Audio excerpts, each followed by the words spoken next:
फिर आता है इंडस्ट्री एंड ट्रेड। अब जो है इंडस्ट्रियल सेक्टर देखते हैं थोड़ा कि इंडस्ट्रियल सेक्टर में क्या क्या चीजें हुई थी।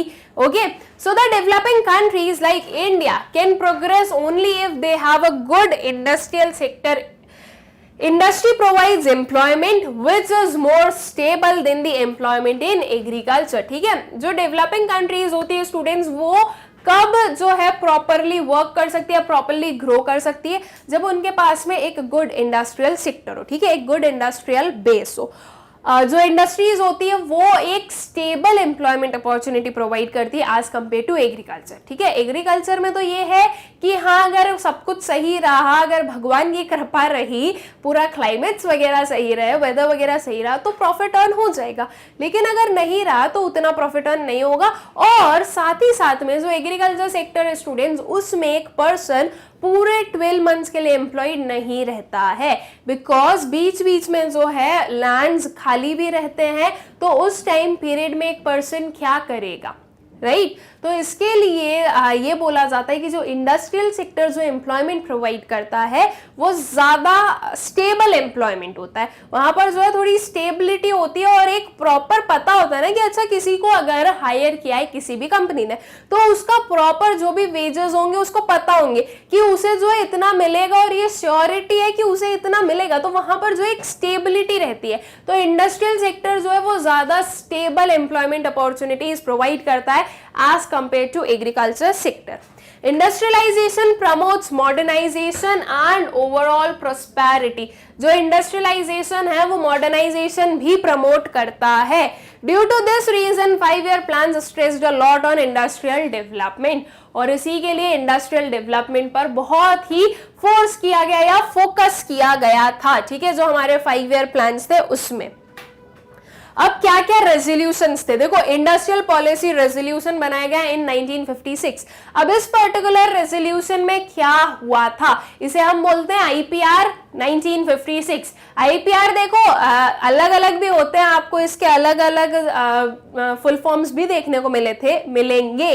लेकिन अगर हम इंडस्ट्रियल सेक्टर से रिलेटेड आईपीआर की बात करें तो ये है industrial policy resolution 1956। Okay, so the resolution classified the industries into 3 categories. अब इस रेजोल्यूशन में स्टूडेंट्स 3 कैटेगरीज बनाई गई थी, first, second and third. First category क्या थी वो हम देखें। First category included most important industries which were reserved for the public sector, that is iron and steel, railways, air transport and atomic energy etcetera. आप ऐसे category भी बोल सकते हो या फिर आप ये भी बोल सकते हो कि 3 शेड्यूल्स थे। ओके, ये जो आपका फर्स्ट कैटेगरी है स्टूडेंट्स, ये आपको शो कर रहा है शेड्यूल ए।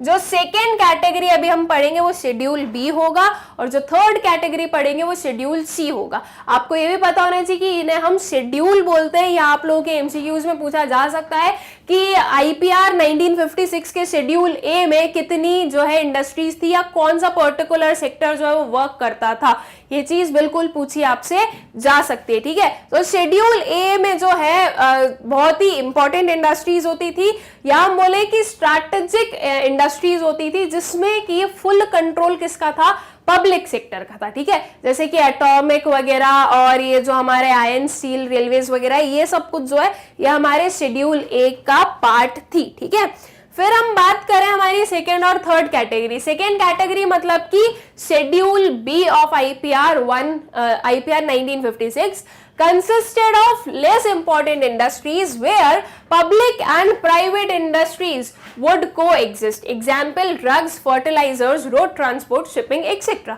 ऐसी इंडस्ट्रीज थी ये जहां पर पब्लिक और प्राइवेट सेक्टर दोनों वर्क करते थे। ठीक है, मतलब कि होता ये था कि इनिशियली स्टार्ट करते थे इन इंडस्ट्रीज को पब्लिक सेक्टर, और फिर धीरे से ऐसे चुपके से जो है प्राइवेट सेक्टर भी इसमें एंटर कर लेता था। ठीक है, मतलब कि पब्लिक और प्राइवेट जो है दोनों साथ में मिलकर वर्क करते थे जो शेड्यूल बी की इंडस्ट्रीज है उसमें। ठीक है, तो अब ये जो है हमारे शेड्यूल ए से थोड़ी कम इंपॉर्टेंट वाली इंडस्ट्रीज आ जाएंगी।